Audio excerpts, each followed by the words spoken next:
when you're having a conversation or you're talking in a public space, please stop saying What is What, what is M? Instead, you can use other filler words. So probably you're talking to someone and you're like, yeah, she actually went to the market and you sound better when you say You can also say, you can say, oh, actually, but don't say please. Never ever in your life say again. If you say again, you're going to see me in your house with a very long cane and I will flog you very well. Of course, this is the Stephanie's Classroom, and I'm your personal communication coach, Stephanie Michaels. And here you learn how to talk confidently, how to speak eloquently, and how to relate with people excellently. So let me see your comments. Comment down there. Comment. Like this video and of course share.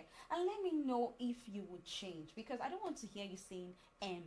M makes you look lost. It makes your brain shut down.